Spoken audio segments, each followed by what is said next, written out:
À partir de 30 ans, la femme, tous les 10 ans, elle va perdre une quantité musculaire importante qui vont s'accélérer à la ménopause. À 70 ans, il y a une diminution de 50% de la masse musculaire. C'est énorme. On a aussi les fractures du col du fémur qui sont hyper fréquentes et 50% deviennent quasiment grabataires, ne peuvent plus bouger. Mais tu penses qu'elles auraient dû venir te voir avant ? Je pense qu'on aurait dû les informer avant. Pour l'os, à partir de la ménopause, on a démontré que l'absence d'œstrogène entraîne une raréfaction osseuse et un os qui devient de plus en plus fragile. Le corps, il va se développer face à ces chocs, il va se renforcer face à ces chocs. Tu conseilles de faire du renforcement musculaire ? Toujours. Elle me dit non, moi je peux pas, je cours pas. Je lui dis mais c'est pas grave, commence par 1 minute, puis 2 minutes, puis 3 minutes. Maintenant elle court 1 heure à jeun et elle a perdu la masse graisseuse qu'elle avait en supplément. Moi alors je parle de ce qu'on appelle des déserts cérébraux parce que je trouve que l'information elle est là, elle est connue. Je comprends pas que les médecins ne s'informent pas. Ces chiffres ils sont atroces quand même. Je me souviens à l'école du cours où on m'a dit ça, ils sont incroyables ces chiffres. Et on fait rien et on n'informe pas. Depuis 2002, les médecins, les gynécologues ont été biberonnés contre les hormones. Mon frère, un excellent médecin généraliste, m'a toujours traité de criminel parce que je donnais des traitements hormonaux de la ménopause. Il a refusé que je traite ma mère. Elle a eu toutes les pathologies dues à l'absence de traitement. Il y a 4 ans, il m'appelle, il me dit « Michel, c'est grave la ménopause ». Je lui dis « Mais pourquoi tu me dis ça ?» Il me dit « Mais j'ai vieilli avec mes patientes ». La plupart des médecins actuellement disent « Ah non, pas de traitement, ça donne le cancer des maladies cardiovasculaires ». Il faut savoir que ça maintenant, c'est faux. C'est une fake news parce qu'ils considèrent que la ménopause a été non enseigné pendant ses études. Il faut savoir que c'est à peine 1 heure dans les études médicales. C'est-à-dire qu'on considère qu'une femme, quand la fécondité est finie, c'est fini. Est-ce que la ménopause est forcément une période désagréable pour toutes les femmes ? Tout d'abord, la ménopause est obligatoire. 100% des femmes vont avoir une ménopause et en moyenne, c'est entre 45 et 55 ans. Et l'âge classique, c'est 51 ans. Il faut le savoir que il y aura à peu près que 10 à 20% des femmes qui n'auront pas de symptômes. Je parle bien de symptômes, c'est-à-dire quelque chose qui va se dégager. Mais c'est comme un iceberg, c'est-à-dire le symptôme, c'est la partie émergée. Et la partie émergée, on va la voir soit rapidement, soit 10, 20 ou 30 ans après. Ok. Du coup, tu viens de nous parler de ces symptômes qui toucheraient, donc tu m'as dit, il y a 10 à 20% des femmes qui en ont pas, donc ça veut dire qu'on a 80 à 90% des femmes qui auront ces symptômes. Est-ce que tu peux nous parler un petit peu de ces symptômes qui accompagnent la ménopause ? Alors, la plupart des symptômes, le symptôme le plus connu, c'est les bouffées de chaleur. C'est-à-dire que les femmes, c'est à peu près, on va dire que ça touche à peu près 75% des femmes, à 80% des femmes qui vont avoir ces fameuses bouffées de chaleur, qui peuvent avoir une fréquence et une intensité.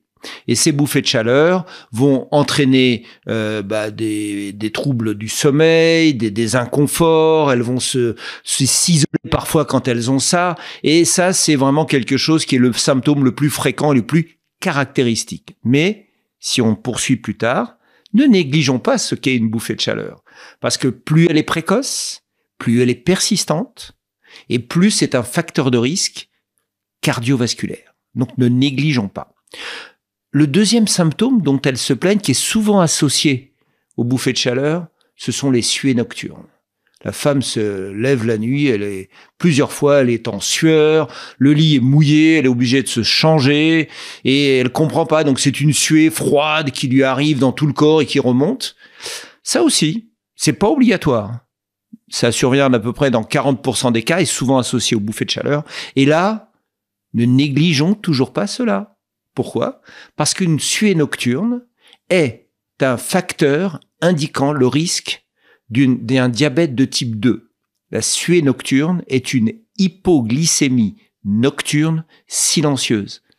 Ok, donc là, j'explique juste un petit peu. Hypoglycémie, c'est quand le taux de sucre dans le sang va passer en deçà de la valeur un petit peu normale. Tout à fait. Voilà, et donc une femme qui aurait tendance à avoir ces suées nocturnes, donc à se retrouver en sueur durant la nuit, et ben peut-être que ça indiquerait que plus tard ou au moment même où elle a ça, elle serait en train de développer un diabète. C'est un indicateur que l'on ne doit pas négliger puisque c'est un facteur prédictif. Prédictif, c'est-à-dire que dans le futur, elle va développer un diabète de type 2, ce qu'on appelle le diabète gras. Donc il ne faut pas négliger. Les autres facteurs plus connus, ce sont aussi les douleurs musculaires et articulaires, qui surviennent pas obligatoirement tout de suite, mais la femme se plaint de tendinite, de dérouillements difficiles, de douleurs musculaires ou de douleurs musculaires. Et ça, c'est dû au phénomène des œstrogènes qui agissent au niveau des cartilages, au niveau des tendons, au niveau musculaire. Il faut savoir, si on en parlera plus tard du phénomène musculaire, mais la femme a tendance à perdre du muscle. Et ces douleurs musculaires et articulaires sont toujours prédictives du risque osseux. Et on verra l'importance. Donc en fait, tout ce que tu nous dis, c'est que ces symptômes-là, il faut les interpréter en fait. Il faut pas simplement se dire, bon, j'ai des symptômes, c'est gênant, on va voir comment peut-être on peut essayer de lutter contre, mais en fait, il faut y prêter une attention parce qu'ils peuvent indiquer des choses au niveau du corps. Tout à fait. C'est des sortes de petites lumières qui s'allument. Alors, elle peut s'éteindre. Elle a les possibilités de s'éteindre avec différents moyens. Mais quand elles sont présentes, on doit être attentionné et se dire, est-ce qu'il n'y a pas quelque chose derrière? Autre symptôme très fréquent, c'est ce qu'on appelle les troubles de l'humeur, les sauts d'humeur, où la femme, malheureusement, elle se sent pas bien, elle déprime, ça va pas, je me sens pas bien, elle a un peu le burn-out, elle déprime. Il faut savoir que cette période de pré-ménopause, qui est avant donc la ménopause, est à peu près 15 à 30% des femmes sont atteintes de dépression. Alors souvent, on dit, oh ouais, elle est déprimée, on va lui donner des antidépresseurs. Alors que c'est un phénomène hormonal dans à peu près 85 à 90% des cas. Donc ne pas donner tout de suite, prendre du temps d'interroger la femme et se dire, mais est-ce que c'est pas un phénomène hormonal? D'ailleurs, dans le livre que j'ai écrit, le deuxième, une psychiatre dit, mais vous m'avez éclairé dans cette chose-là. Mais je dis, vous n'avez pas besoin de vous éclairer, puisque déjà des études montraient ça depuis très longtemps. On appelle ça le brouillard cérébral. En anglais, le brain fog pour ceux qui le veulent. Et c'est la période dont on dit de vulnérabilité. Alors attention, mesdames. Quand vous avez eu des traumatismes dans l'enfance, que ça soit du harcèlement, malheureusement du viol, que vous avez eu un baby blues, c'est-à-dire cette dépression qui survient après l'accouchement, vous êtes plus vulnérable. Donc, sachez que vous êtes une possibilité d'avoir ce genre de choses. Et on peut prévenir. Autre élément très important qui agit dans la vie de couple et dans la vie de la femme, c'est la sécheresse vaginale. Parce que vous êtes en train de voir que les œstrogènes, cette hormone de la femme, ils ont des récepteurs dans tout le corps. Et ils ont des récepteurs dans ce qu'on appelle la filière génito-urinaire, c'est-à-dire dans le vagin et dans la vessie. Et souvent, le vagin devient sec. Il devient fragile. La femme ne peut plus avoir de rapport sexuel facilement. Elle a des douleurs. Elle est obligée de mettre des lubrifiants. Et puis à un moment, elle dit, c'est plus de plaisir, donc j'ai plus de désir. Et de ce fait, sa libido chute. Messieurs, ne croyez pas que les femmes se détachent de vous. Elles subissent cette transition. Il faut essayer de les comprendre. Il faut essayer de les accompagner. Tu as ouvert plein de pistes sur lesquelles on va rebondir progressivement. Dans un premier temps, je te propose de te présenter un petit peu pour qu'on sache qui tu es et ce que tu fais. Alors, je suis le docteur Michel Mouly, je suis gynécologue, chirurgien et cancérologue. J'ai travaillé donc 15 ans à l'Institut Gustave Roussy, le plus grand centre européen du cancer, et je suis très sensibilisé par les problèmes que subissent les femmes tout au long de leur vie. Alors vous allez me dire, je me suis occupé de la ménopause. Oui, parce qu'elles vont passer presque 35 ou 40 ans de leur vie dans cette période. Et il faut savoir que ça se prépare. La ménopause, on ne la découvre pas à 51 ans. Il faut la préparer bien avant, sur le plan nutritionnel, sur le plan physique, sur l'approche psychologique. Il faut le savoir. Il ne faut pas être surpris. J'ai d'autres aussi qualités parce que je suis un des aussi lanceurs d'alerte sur l'endométriose. Et bien sûr, je suis cancérologue. Donc cet esprit, pour moi, un élément important, c'est prévention, prévention, prévention. Ce que tu viens de dire là, c'est que la ménopause, du coup, elle se prépare avant cet âge de 45 à 55 ans. C'est un peu la même chose pour, en fait, toutes les problématiques de la vie. Parce que nous, on a eu différents intervenants ici qui venaient, qui nous expliquent que le pic de masse musculaire, il va être à 25-30 ans. Le pic de masse osseuse, il va être à 25-30 ans. Enfin, voilà. Et on va en parler plus tard avec le retentissement de la ménopause au niveau de ces deux systèmes. En fait, plus on va stimuler notre corps avant une période à risque qu'on peut anticiper ou qu'on ne peut pas anticiper, plus on pourra faire face. L'information va permettre d'anticiper à sa manière, au moins faire quelque chose. Quand les patientes me disent, docteur, je fais 1 heure de sport par jour ou d'activité physique, j'ai dit, c'est mieux que rien. on peut en faire plus. L'anticipation, c'est ce qu'il y a de mieux et d'information pour passer ces caps qui sont des caps difficiles, hein, parce que si on fait rien, on va se retrouver fatigué. Les femmes sont lessivées à 56, 57 ans. Alors, vous allez me dire, pas toutes les femmes à 56, 57, mais à 65 ans, quand on regarde une femme qui a anticipé, traité sa ménopause, ou enfin pris en charge sa ménopause, il n'y a pas photo. Ça, on le voit même n'importe quel sexe, homme, femme, les gens qui sont actifs dans leur santé, qui essaient de faire en sorte de rester actifs, de bien manger, d'essayer de bien dormir, etc. Plus on avance en âge, plus la différence se creuse. Alors ici, vous êtes dans l'équilibre nutritionnel, dans l'équilibre physique, la prise en charge. J'ai oublié de parler de quelque chose d'important et qui va toucher une grande partie des femmes, c'est la prise de poids. Alors on dit la prise de poids, c'est la ménopause. Alors il faut savoir qu'à partir de 45 ans, et là vous êtes des acteurs du muscle, des acteurs articulaires, à partir de 45 ans, le métabolisme de la femme se réduit. Elle brûle moins. Et donc, si elle garde la même assiette, elle va avoir une prise de poids progressive. C'est-à-dire que normalement, à partir de 45 ans, une femme devrait réduire, je parle bien de la femme, l'homme n'est pas dans la même condition. La femme doit réduire d'à peu près 5% sa ration calorique et augmenter sa ration protéique pour conserver du muscle. Et donc, si elle ne fait pas ça, il faut savoir que normalement, on doit consommer à peu près 2000 kilocalories par jour jusqu'à 45 ans. À partir de 45 ans, on brûle 1800 kilocalories par jour. Si seulement on ne prend que 1900, c'est-à-dire 100 kilocalories, qui est rien, c'est 10 chips, c'est un morceau de cheddar, seulement ça, tous les jours, c'est-à-dire 100 kilocalories par jour, c'est 20 jours de nutrition stockée et non brûlée. Donc vous comprenez que chaque année, vous mangez 20 jours sans consommer. Arrivé à la ménopause avec tous les désordres à la fois lipidiques, glucidiques, musculaires et l'activité, on se retrouve avec une inflation du poids. Ouais, ça fait un effet boule de neige catastrophique au final. Hein. Tout à fait. Mais le poids se prévient. Il faut être informé. Stop, petite coupure rapide pour vous annoncer qu'après des mois de travail, on vient tout juste de finir notre guide gratuit. On a sélectionné les 7 informations les plus importantes sur la perte de poids partagées par 7 experts reçus sur notre chaîne. Comme ça, vous n'avez même pas à regarder toutes nos vidéos et à prendre des notes. Vous recevrez 7 emails pendant 7 jours avec à chaque fois une information clé à retenir pour perdre du poids après 50 ans. Et c'est totalement gratuit. Il vous suffit de cliquer juste ici pour vous inscrire. Allez, on reprend l'interview. Tu m'as dit, du coup, on a une baisse de 5% et on arrive à peu près avec un métabolisme à 1800 kilocalories. Oui. Ça fait pas beaucoup quand même. Hein.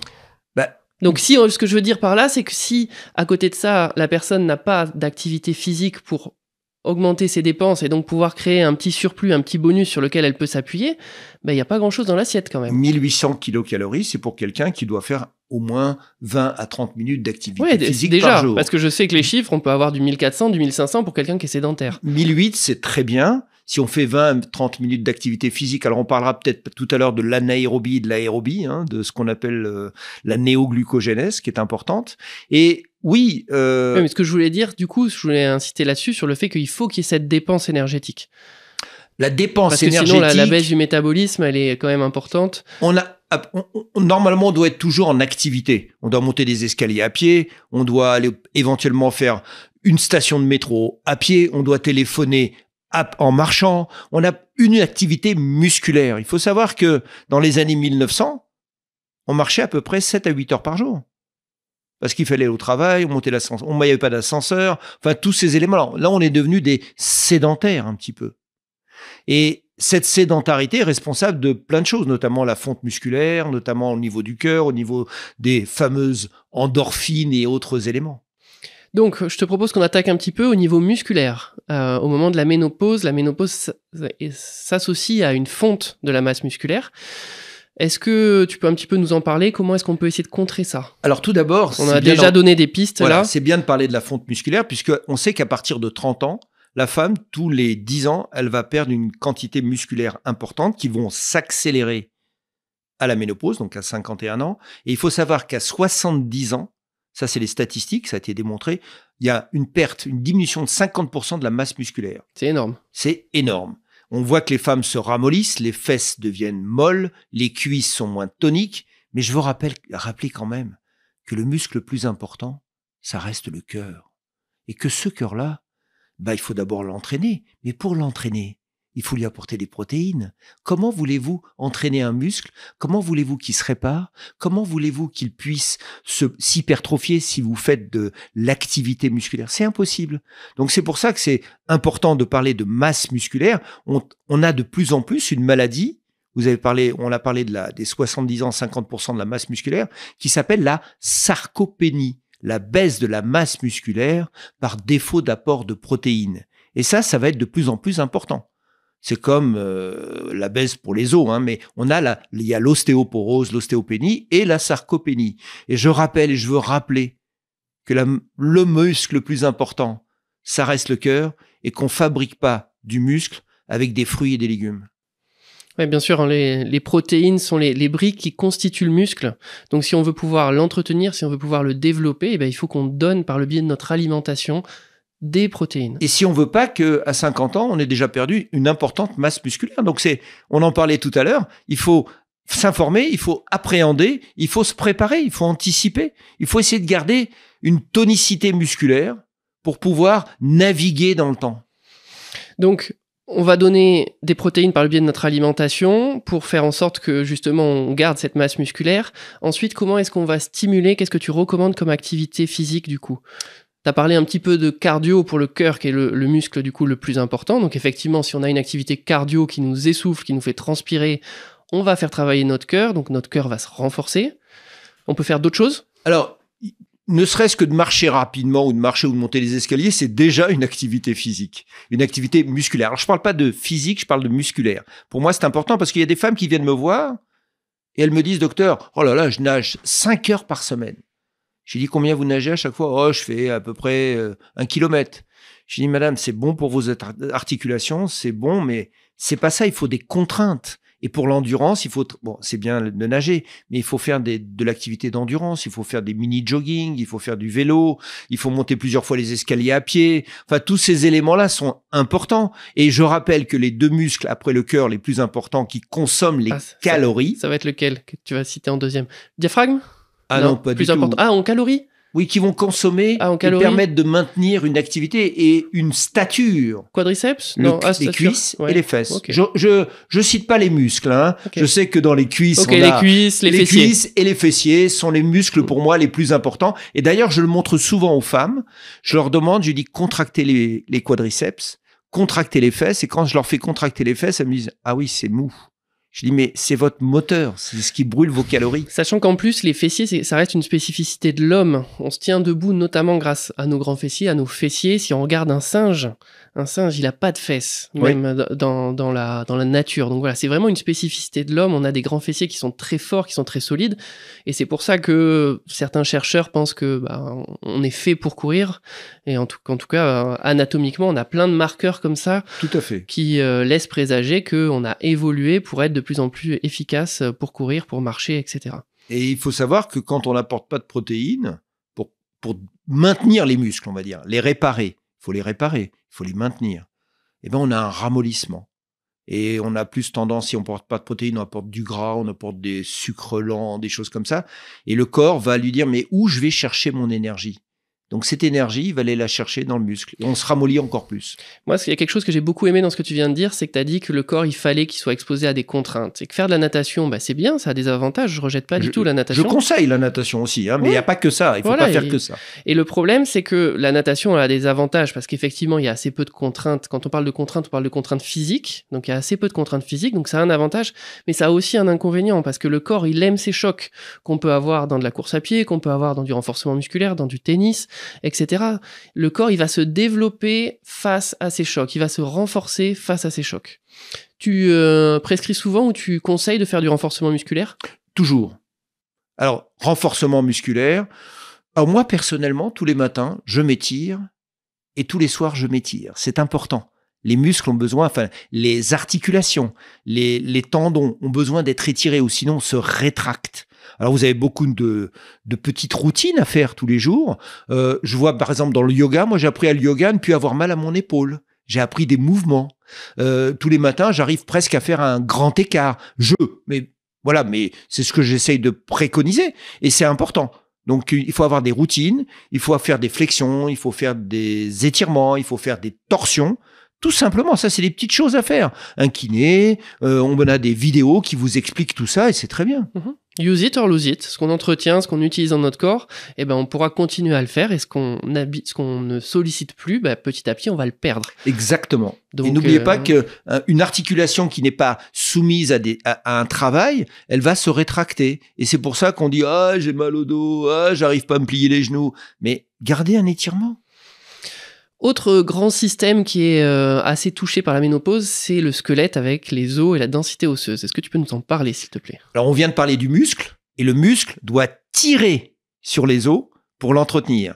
C'est-à-dire, c'est pour ça qu'on parlait que la natation, qui ne tire pas sur les muscles, eh ben, elle va pas entraîner un entretien, c'est-à-dire un renforcement musculaire. Donc, effectivement, sur le plan osseux, on sait qu'à partir de la ménopause, quand il n'y a plus les œstrogènes, mais aussi quand il y a eu d'autres pathologies, c'est-à-dire les femmes ont eu par exemple des médicaments, des corticoïdes, ou elles ont des antécédents, on sait qu'à partir de 50 ans, la femme va perdre 5% par an de sa masse musculaire, de sa masse osseuse dans les 5 premières années. Alors après, ça dépend de quoi elle démarre, hein, si elle démarre avec un os correct ou si elle démarre pas avec un os correct. Même chose qu'on a dit tout à l'heure, le pic il est à peu près à 25-30 ans, donc plus une personne a réussi à avoir un pic qui était élevé déjà, plus au fil du temps, elle partira de haut et même en diminuant, il lui restera quand même plus de masse osseuse qu'à certaines personnes. Il vaut mieux avoir des réserves, il vaut mieux avoir travaillé son os par des petits gestes. Hein, c'est vraiment. On vous demande pas d'être champion olympique ou d'être un grand sportif. Ne serait-ce que des routines quotidiennes, c'est important. Et donc pour l'os, à partir de la ménopause, on a démontré, ça c'est démontré dans toutes les études depuis tout temps, que l'absence d'œstrogène entraîne une raréfaction osseuse et un os qui devient de plus en plus fragile. On parle d'ostéopénie, puis d'ostéoporose. Il faut savoir qu'une femme, à partir de 50, une femme sur 3 ou 4, à partir de 50 ans, aura une fracture ostéoporotique. Donc, il faut vraiment, c'est important, c'est énorme, parce qu'on a aussi les fractures du col du fémur, qui sont hyper fréquentes, et il faut savoir qu'une femme âgée, quand elle a une fracture du col du fémur, elle va un risque de 1 sur 3 de décéder dans l'année qui suit, et 50% deviennent quasiment grabataires, ne peuvent plus bouger. Donc tout ça, ça se prévenir. Ces chiffres, ils sont atroces quand même. Moi, je me souviens à l'école du cours où j'ai appris, où on m'a dit ça. Enfin, ils sont incroyables, ces chiffres. Et on fait rien, et on n'informe pas. Et les gens, on les laisse comme ça, sans donner d'éléments d'éviter tout ça. C'est assez embêtant. Alors, les œstrogènes sont l'hormone qui prévient l'ostéoporose. Elle ne traite pas l'ostéoporose. Ça, c'est important. C'est pour ça que le traitement hormonal de la ménopause à la française ou à l'américaine, mais l'américaine, je l'aime pas parce qu'il a d'autres facteurs de risque, prévient la survenue de l'ostéopénie, voire de l'ostéoporose. Donc ça, c'est démontré. Et il faut savoir que quand on arrête un traitement hormonal de la ménopause, même au bout de 10 ou 15 ans, dans les 5 années qui suivent, on va reperdre à nouveau son os. Et n'oublions pas qu'il faut de la vitamine D, qu'on apporte soit par l'alimentation. Il faut savoir qu'à partir de 60 ans, le soleil ne vous apporte plus de vitamine D, il vous apporte des cancers de la peau. Donc il faut se suppléer. Donc vous avez les poissons, vous avez les huiles. Moi, on courait après, quand j'étais petit, avec de l'huile de foie de morue, vous imaginez. Et vous devez aussi apporter du calcium. Alors quand je dis du calcium, pas médicamenteux, alimentaire. Pourquoi alimentaire? Parce que c'est mieux toléré, d'une part. Vous avez des calciums qui ne fait pas grossir, c'est les eaux minérales. Épar, Contrexéville, Courmayeur. Je cite des noms parce que c'est celle-ci. Et en même temps, il y en a certaines qui vous apportent du magnésium pour le transit. Donc ça, c'est bien. Petite notion nouvelle, pour l'absorption du calcium, il va falloir probablement apporter ce qu'on appelle de la vitamine K2. C'est une vitamine K qui permet que le calcium qu'on absorbe ne va pas se fixer sur les artères et va plutôt se fixer, en plus avec la vitamine D, sur les os. Tu sais où on la retrouve? Dans quoi comme aliment? Dans beaucoup d'aliments, dans les poissons et autres. Mais si vous n'en avez pas, maintenant on développe un apport. Je sais que j'ai vu ça encore récemment. Des sprays, le soir, vous faites 2 pressions de cet apport de vitamine D3 et de K2 et c'est fini. Ok, donc c'est pas trop contraignant. Non, pas contraignant. Si j'ai bien compris, tu m'as dit que en fait, tout ce qu'on pouvait faire, ça prévenait l'apparition de l'ostéoporose ou de l'ostéopénie, mais en fait, une fois qu'elle est installée, on peut pas regagner cette densité minérale osseuse? Alors, quand on est en ostéopénie ou en ostéoporose, bien sûr, toujours, on préconiser une activité physique qui va éviter les chutes ou les fractures. Hein. Attention, parce que... C'est ça le risque, hein, Oui. depuis tout à l'heure. Voilà. D'ailleurs, les sites préférentiels de fractures ostéoporotiques, donc on a Le poignet, poignet, le col du fémur et les vertèbres. Et les vertèbres. Alors, il y a aussi les côtes, mais voilà, ça, c'est les 3 principaux sites qu'on va examiner déjà d'une part. On a le poignet, bien sûr. Et il faut savoir que quand on est en ostéoporose, le traitement hormonal ne fait plus de prévention. On est déjà atteint d'une pathologie. Et là, on est obligé de prendre des médicaments avec des effets secondaires et qu'on peut les prendre que pendant une certaine période. On peut pas les prendre pendant longtemps. Donc après, qu'est-ce qu'on fait? Les problèmes de dents, on n'avait pas vu ça un peu Effectivement, c'est-à-dire que à la ménopause, on a l'os alvéolaire et la maxillaire qui vont perdre ce qu'on appelle les attaches. On a plus des pathologies du parodonte et on va avoir des chutes de dents. Donc à la ménopause, alors c'est vrai que quand on mâche, on va travailler les os. C'est comme si je vous disais tout à l'heure, travailler la colonne vertébrale et les os en marchant, en faisant mais il faut mâcher. Il faut apprendre à mâcher. Mâcher, ça va réduire cette fragilité de l'os alvéolaire. Mais si vous faites pas ça, s'il n'y a pas de traitement, s'il n'y a pas d'hygiène, fracture chute des dents, et avec tous les antécédents et tous les risques que ça peut avoir. Donc encore une fois, on l'avait vu pour le muscle, on le voit maintenant pour l'os. Cette période de la ménopause avec les symptômes qui viennent avec, ça s'anticipe. On l'a vu, ça se travaille avant. Encore une fois, voilà, c'est très clair. Information, anticipation. Ça a aussi, la ménopause, un gros retentissement au niveau cardiovasculaire chez les femmes. Il faut savoir que la femme est protégée par les œstrogènes qui protègent les artères sur le dépôt d'athérome sur les artères. Et cet athérome va se déposer progressivement quand les œstrogènes vont disparaître. C'est ce qui faisait la différence entre l'homme et la femme. Et on sait qu'une femme non traitée va rejoindre et dépasser le risque cardiovasculaire de l'homme entre 60 et 65 ans si elle n'est pas traitée. Donc on sait que le risque cardiovasculaire, et là, il faut vraiment insister, on sait que maintenant, entre 45 et 65 ans, et notamment entre 45 et 59 ans, vous avez 200 femmes qui meurent tous les jours de maladies cardiovasculaires. Je répète, il y a 14 millions de femmes ménopausées. 450 000 nouvelles femmes chaque année sont ménopausées. Il n'y a à peine que 6% des femmes qui sont traitées. On pourrait quand même faire quelque chose pour la protection cardiovasculaire. Tout à l'heure, je vous ai dit que les bouffées de chaleur persistantes et précoces étaient un marqueur. Il faut savoir que quand elles sont persistantes et précoces, ça augmente de 70% le risque d'accident cardiovasculaire, tout confondu, qu'il soit cérébral ou cardiaque. Oui, donc là, on parle soit d'un infarctus du myocarde, soit d'un AVC. AVC, infarctus du myocarde, tous les accidents qu'il peut y avoir, les thromboses artérielles, les thromboses veineuses, enfin tout ça. On sait ce qui est la relation entre ces bouffées de chaleur et les problèmes qu'on a au niveau cardiovasculaire? On sait que les bouffées de chaleur sont le... Alors, je vais revenir un peu en arrière. On a parlé des os tout à l'heure. On sait que l'os, quand il est dur, c'est-à-dire quand il a une bonne densité à la ménopause, il vous protège contre le risque cardiovasculaire, contre le risque osseux et contre le risque d'ostéoporose. Pourquoi? Parce qu'il est un peu le carbone 14 de votre corps. Il montre d'abord votre activité et il montre aussi votre imprégnation en oestrogène. Donc quand vous avez de bons os, c'est très bien, vous allez vous protéger parce que vous avez une bonne imprégnation en hormones, en oestrogène et une bonne qualité de vie. Vous avez fait tout ce qu'il fallait. Il faut savoir que souvent on dit « Ah, vous avez de bons os, madame, vous n'avez pas de risque ». Mais attention, avoir de bons os, c'est aussi un facteur, et on l'a démontré, du risque de cancer du sein. Donc, on ne dit pas que parce que vous avez des très bons os à la ménopause et qui vous protègent pour l'os, le cœur et le cerveau, vous allez faire un cancer du sein, mais nous, on doit plus surveiller.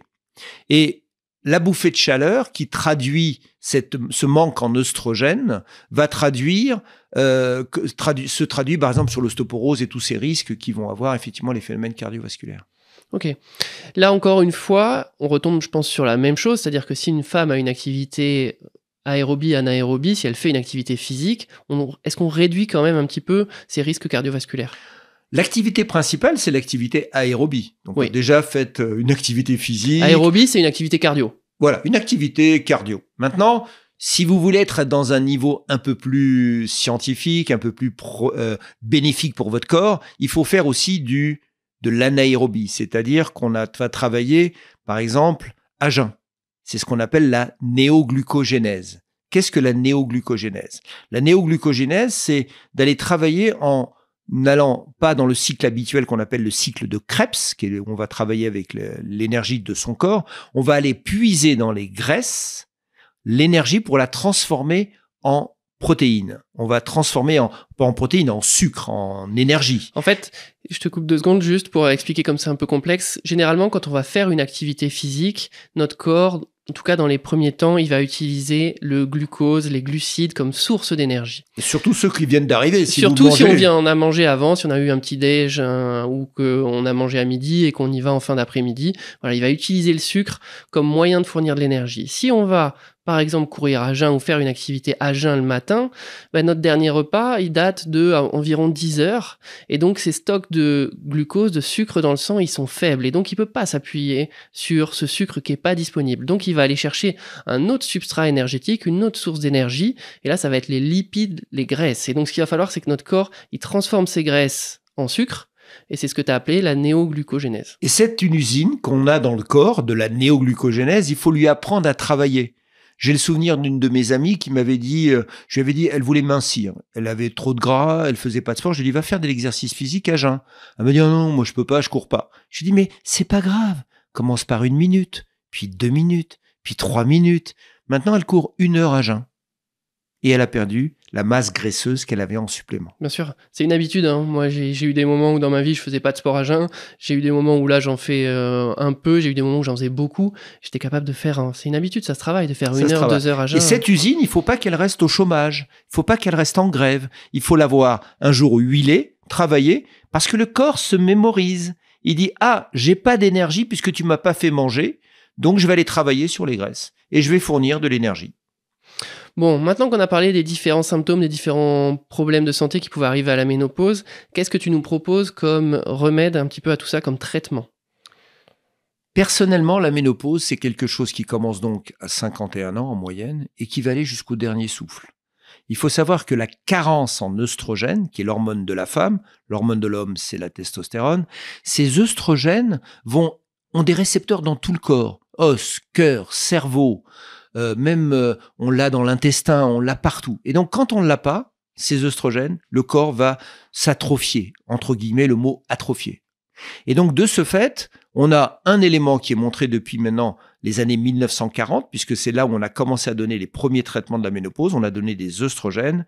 Eh bien, ces œstrogènes apportés vont permettre d'éviter cette fatigue du corps, cet amoindrissement du corps et les pathologies survenues, le cœur, l'os, le cerveau. Donc, pour moi, je préconise le traitement hormonal de la ménopause à la française, avec des hormones naturelles. On les connaît depuis 1970. Nous sommes, en France, les pionniers, le berceau de l'hormonologie naturelle. Il faut le savoir. Et donc, effectivement, pour moi, le traitement hormonal de la ménopause, c'est ce qu'on appelle le vaisseau amiral. Et un vaisseau amiral, il se déplace toujours avec une flottille.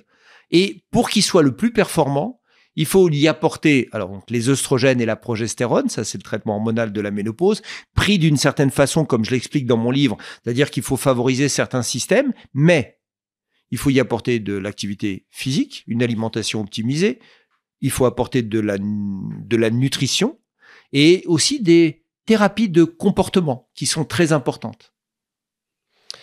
Quand tu parles d'hormones naturelles, ça veut dire quoi une hormone naturelle ? L'hormone naturelle ne veut pas dire qu'on l'a prise dans le corps. Alors il faut savoir que les Américains ont pris des hormones qui venaient des urines de cheval. Donc c'est ce qu'on appelle les œstrogènes équins. Et ça, c'est des hormones qui sont donc animales. Et ils utilisaient aussi ce qu'on appelle des progestatifs de synthèse, c'est-à-dire qui n'étaient pas similaires. On appelle ça les bioidentiques, qui n'étaient pas similaires à ceux fabriqués par le corps.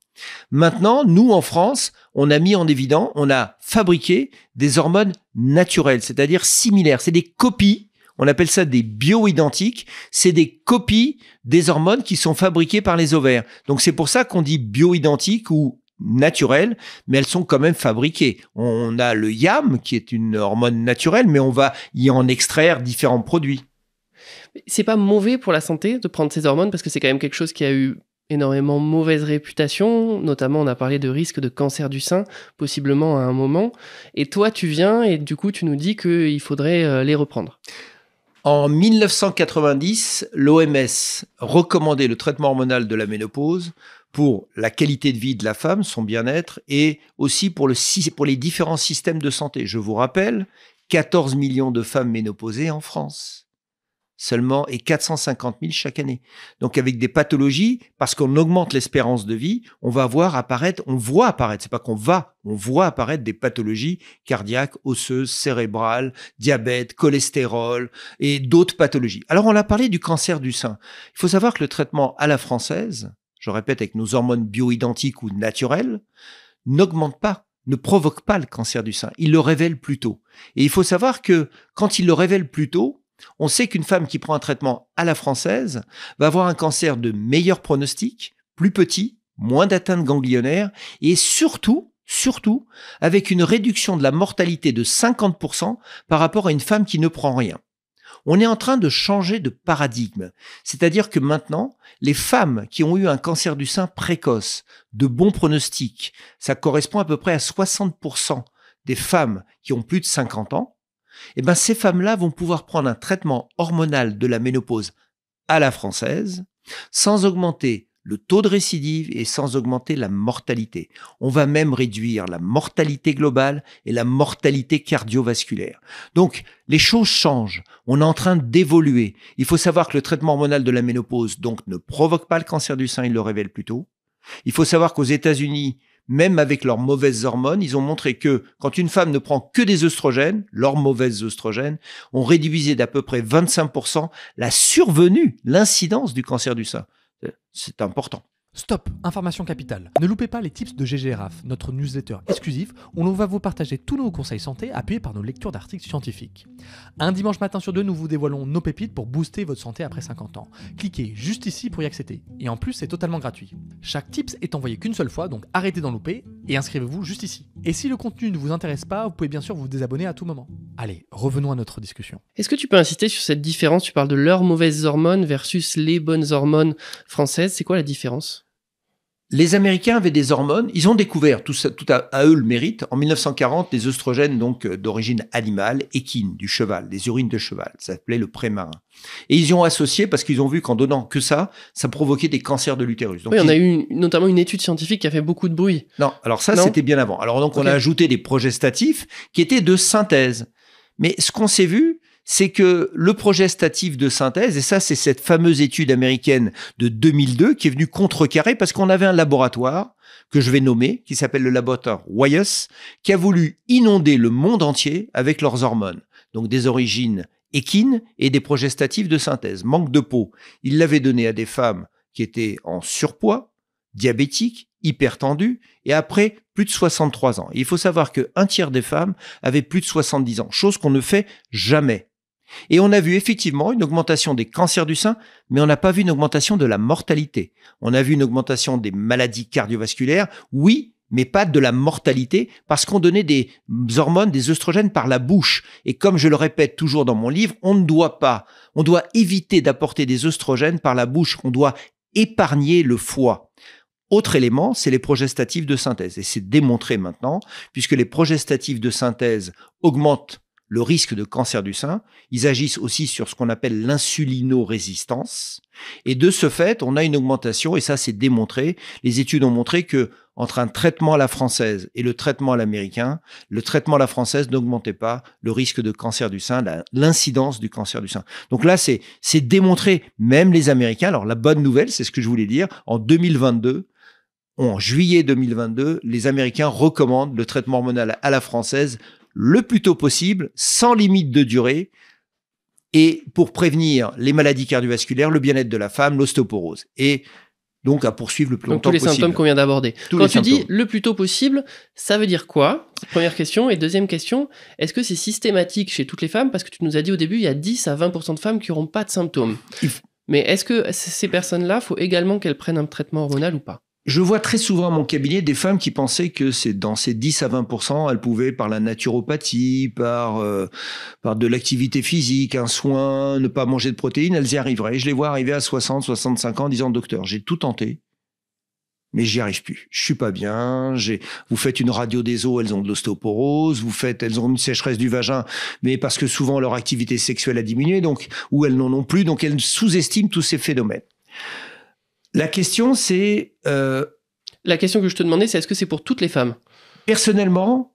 Même celles qui n'ont pas de symptômes, sous-entendu. Je répète que il faut savoir qu'il y a une étude qui a été faite, une étude française en 2020, qui est l'étude ELISA, qui montrait que 94% des femmes avant 55 ans avaient un symptôme. Et entre 50 et 60 ans, c'était 87%.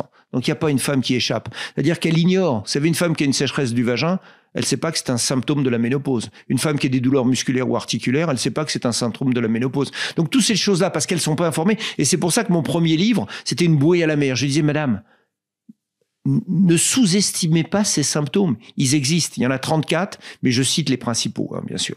Et oui, pour moi, je dirais qu'une femme, si elle veut vivre, c'est-à-dire qu'à 50, 60, 70, 80, bien, être une femme féminine, sa féminité, sa sexualité, et ne pas avoir de troubles, oui, elle devrait prendre un traitement avec une surveillance régulière.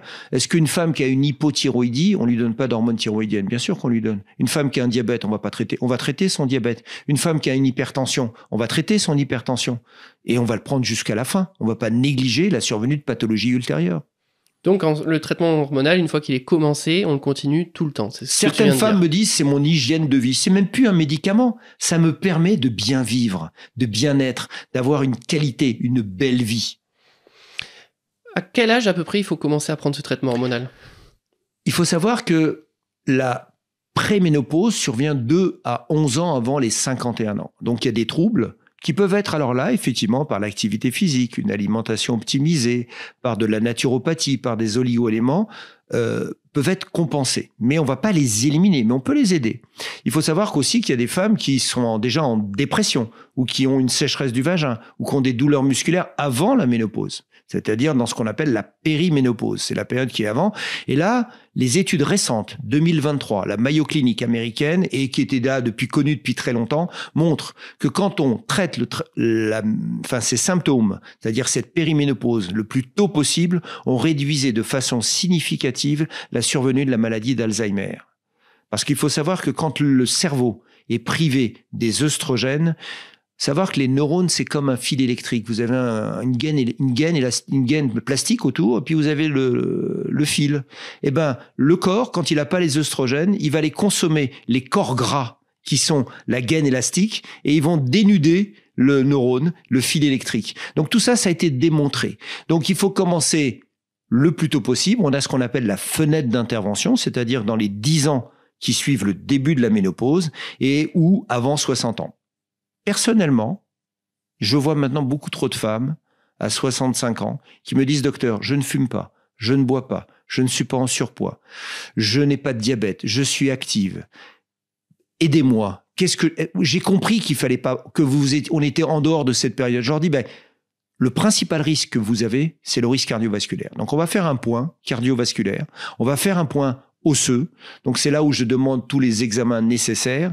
Et là, ces femmes qu'on disait sacrifiées ou oubliées, pour certaines, je les traite. Je les traite parce qu'on n'a pas le droit de les laisser s'enfoncer dans une dépression, dans des douleurs, dans une souffrance. Elles souffrent en silence. Il faut le savoir. Mais tu penses qu'elles auraient dû venir te voir avant ? Je pense qu'on aurait dû les informer avant. Je suis pas le seul médecin qui doit donner. Oui, non, mais je parle des gynécologues d'une manière générale. Moi, je parle personnellement. Alors, on a des déserts médicaux. Il faut savoir que maintenant, une femme, pour voir un gynécologue, il faut parfois attendre 1 an, vous imaginez. Et la formation, depuis 2002, les médecins, les gynécologues ont été biberonnés contre les hormones. Donc, il y a pas, la plupart des médecins, actuellement, disent, ah non, pas de traitement, ça donne le cancer et des maladies cardiovasculaires. Il faut savoir que ça, maintenant, c'est faux. C'est une fake news, puisque quand on prend le traitement hormonal à la française, ça ne provoque pas ça. Mais ces femmes-là, qu'on n'a pas voulu traiter, et qu'elles se retrouvent avec une fracture ostéoporotique, qu'elles se retrouvent avec une dépression, avec un diabète, avec un accident cardiovasculaire, vont dire, mais docteur, pourquoi vous ne m'avez pas protégé? Vous le savez, il y a des études qui l'ont démontré. Donc elles vont s'être retournées contre elles. Eux, ils se croyaient tranquilles. Moi, je vais pas donner de traitement parce que ça provoque ça et ça, qui était faux. Mais par contre, le fait d'avoir négligé la santé de la femme, elles peuvent se retourner contre elle. Moi, alors, je parle de ce qu'on appelle des déserts cérébraux, parce que je trouve que l'information, elle est là, elle est connue. Je comprends pas que les médecins ne s'informent pas. C'est déroutant ce que tu viens de dire quand même pour les patients. C'est-à-dire que toi, tu es en train de dire qu'il faut prendre un traitement hormonal et tu expliques qu'il y a plein de gynécologues à l'heure actuelle qui sont encore à penser qu'en fait, il faut pas le faire parce qu'au contraire, ça va entraîner différents problèmes au niveau de la santé des personnes. Quand on est patient, moi je le vois, un patient qui va aller voir par exemple un gynécologue qui va dire non, surtout pas, et un deuxième qui va dire bah si, il faut en prendre un, c'est quand même un cas de conscience qui est hyper compliqué. Je rappelle qu'il n'y a que 6% des femmes qui sont traitées. Je commence mon deuxième livre en disant mon frère, un excellent médecin généraliste, m'a toujours traité de criminel parce que je donnais des traitements hormonaux de la ménopause. 15 ans d'Institut Gustave Roussy, cancérologue, je lui disais t'as pas compris. Il a refusé que je traite ma mère, elle a eu toutes les pathologies dues à l'absence de traitement. On a essayé de combler à chaque fois par des médicaments. Et j'ai écrit ce livre à cause de lui parce qu'il y a 4 ans, il m'appelle, il me dit Michel, c'est grave la ménopause. Je lui dis oh là là, attends, tu m'as traité de criminel pendant 25 ans, t'as pas voulu que je traite maman et maintenant tu me dis c'est grave. Je suis content. J'ai même dit, il y a que les imbéciles qui changent pas. Il m'a dit, je lui ai dit, mais pourquoi tu me dis ça? Il me dit, mais j'ai vieilli avec mes patientes. Quand elles avaient entre 45 et 55 ans, je leur dis, surtout pas de traitement, ça provoque le cancer et des maladies cardiovasculaires. Quand je les vois à 65 ou à 75 ans, avec toutes les pathologies qu'elles ont, et quand je les compare avec les femmes qui ont pris un traitement, mais il n'y a pas photo. Mon frère, depuis, il est plus vieux que moi, il est plus âgé, a fait un diplôme de la ménopause, vous imaginez, à plus de 65 ans. Il donne maintenant des traitements de la ménopause, il va dans les congrès pour la ménopause parce qu'il considère que la ménopause a été non enseignée pendant ses études. Il faut savoir que c'est à peine 1 heure dans les études médicales. C'est-à-dire qu'on considère qu'une femme, quand la fécondité est finie, c'est fini. Il faut plus en parler. Ça, c'est catastrophique quand même, parce qu'une femme, ça va représenter la femme représente 40% ou 50% plus de 60% des consultations de médecine générale. Dans sa vie, elle a la puberté, l'adolescence, la pilule, la grossesse, l'endométriose et la ménopause avec toutes ses conséquences. Nous, les hommes, on est plus ou moins protégés. Il faut savoir que l'andropause, on a 10 à 20% à 50 ans qui sont androposés. On a 50% des hommes à 70 ans et on n'a pas toutes les étapes de la vie d'une femme. Ouais, tout à fait. Toi, il y a un terme que t'aimes pas. On en a parlé un petit peu en préparant cette vidéo. C'est le terme de post-ménopause. Pourtant, c'est un terme qu'on peut trouver dans les médias. C'est un terme que l'on trouve dans les médias, dans les crèmes de beauté, puisqu'on voit des crèmes de beauté produits, je ne veux pas citer le nom, post-ménopause. Donc je dis aux gens, mais vous allez embaumer les mortes. Parce que la ménopause, quand ça commence, ça ne se termine pas. Imaginez une fleur à laquelle vous mettiez de l'eau. Le jour où vous arrêtez de lui mettre de l'eau, cette fleur, elle va se faner, la terre va se craqueler. C'est quoi la post-ménopause ? Donc le traitement est essentiel. Et moi qui suis chirurgien, quand je parle de post-opératoire, c'est après l'opération. Quand je parle de post-ménopause, c'est après la ménopause. Et la ménopause, si vous apportez pas d'œstrogène, ça va durer jusqu'à la mort. Ok. Est-ce que ce traitement hormonal de la ménopause aussi, il a la possibilité d'améliorer la vie sexuelle des femmes ménopausées ? Le traitement hormonal de la ménopause, notamment les œstrogènes, les œstrogènes, vont apporter une lubrification, vont entraîner ce qu'on appelle... le vagin va continuer à vivre. Il va être lubrifié, il va être épaissi. Et donc, de ce fait, la femme, lors des rapports sexuels, elle ne veut pas éprouver de douleur. Il y en a qui saignent, il y en a qui ont des mauvaises odeurs. Elles ont même après des troubles urinaires, c'est-à-dire qu'elles ont des impériosités. Elles se lèvent la nuit, on dirait qu'elles ont une prostate parce qu'elles sont tellement mal. Et effectivement, les œstrogènes vont aussi fabriquer, grâce à différents éléments, vont stimuler surtout la sérotonine, qui est une hormone qui va intervenir avec la dopamine, vont stimuler ces hormones qui vont permettre le bien-être, qui vont stimuler la libido. N'oubliez pas l'apporter du tryptophane. Le tryptophane, on le trouve dans les œufs, dans d'autres médicaments, dans d'autres aliments, qui est l'hormone qui vient à l'origine de la fabrication de la... Le tryptophane, c'est un acide aminé essentiel. Qu'on peut retrouver dans le riz complet, les œufs, la viande, le poisson, les brocolis, les épinards. Bravo. Et on ne peut l'apporter que par l'alimentation. Tous ces acides aminés essentiels, notamment le tryptophane, c'est un acide aminé que le corps ne fabrique pas. Et si vous l'apportez pas, il ne fabrique après la sérotonine. Pour stimuler la sérotonine, il faut des œstrogènes. Donc ce que tu me disais aussi, c'est que ces femmes qui ont des sécheresses vaginales, si j'ai bien compris, plus à force d'avoir des rapports sexuels, ça va justement diminuer cette sécheresse vaginale ? Alors il faut savoir que la sécheresse vaginale, la lubrification est entretenue par l'activité sexuelle. Ça, je le dis C'est assez toujours. contre-intuitif quand même. Voilà. Mais avoir une activité sexuelle quand on a mal et quand on souffre et quand on a des infections, ça veut dire qu'il n'y a plus de plaisir et donc il n'y aura plus de désir. Donc l'activité sexuelle diminue. Et donc de ce fait, effectivement, la libido chute, elle est en berne. Et les œstrogènes, non seulement vont agir donc, notamment sur les hormones du cerveau, ces phérormones, ces endorphines, cette sérotonine, cette dopamine, mais elle va aussi agir sur le vagin en lui permettant d'être toujours trophique et ne pas être douloureux lors du rapport sexuel. Bon, c'est bien, on est 2 hommes qui parlons de la ménopause. J'anticipe déjà les commentaires un petit peu. Quelle est la place du coup du conjoint des femmes au moment de la ménopause ? Mon premier livre, je l'ai terminé en disant « à bonne entendeuse ». Mon deuxième livre, je l'ai terminé « à bonne entendeuse et bon entendeur ». L'homme fait partie de l'aide qu'on peut apporter. Il doit s'informer. Il doit savoir qu'une femme va subir la ménopause. Il faut savoir qu'elle va avoir des transformations. Il faut lui tendre la main. Alors quand je parle d'une femme, c'est le compagnon et la compagne, parce qu'on a aussi des couples homosexuels. Et il faut savoir que moi, je vois des femmes qui sont ménopausées et leur parfois plus jeunes compagnes me disent « mais qu'est-ce qui lui arrive ? Elle est grincheuse, elle est pas bien, elle se lève la nuit, elle m'en veut. » Voilà, donc ce que je veux dire, c'est une affaire de couple, c'est une affaire aussi de la personne, de la femme, mais l'homme est concerné. C'est pas parce que je suis un homme, mais j'aurais pu être une femme. Mais les hommes ont le droit d'aider les femmes, ils ont le droit à la parole. On m'a reproché d'être un homme et on dit que un homme n'a pas à s'occuper des phénomènes de ménopause. Je regrette. Les principales personnes qui se sont occupées dans l'histoire de la ménopause et de l'hormonologie sont des hommes. C'est comme ça, mais ça évolue et j'espère qu'il y a de plus en plus de femmes. Et je veux rendre aujourd'hui hommage à une femme qui s'appelait Anne de Nartoulet, qui en 1975, qui était une gynécologue, gériatre, nutritionniste et qui, endocrinologue, a écrit un bouquin qui s'appelle Ménopause effacée. Tout ce que je vous dis là, elle l'avait déjà anticipé et dit. D'accord. Est-ce qu'il y a quelque chose d'important dont on n'a pas parlé que tu voudrais qu'on aborde aujourd'hui ? Je veux rassurer. Je veux rassurer les femmes qu'elles n'aient pas peur de prendre un traitement hormonal, qu'elles doivent savoir ce qu'est la ménopause. Alors, quand je parle de ménopause et de traitement hormonal, on doit informer, on doit proposer, mais on ne doit pas imposer. C'est un choix personnel, c'est un choix de vie. Mais il faut savoir à quelle vie on va être, quelle vie on va avoir. Et si on vous a pas dit, eh ben vous allez dire mais pourquoi vous m'avez pas dit ça ? Mais pourquoi je ne savais pas ça ? Donc ça pour moi le principal message c'est rassurez-vous, informez-vous, on va vous proposer, on ne va pas vous imposer. Le traitement hormonal puis tout ce qu'il y a cette fameuse flottille autour vont vous permettre de passer une belle vie, une promenade de belle santé.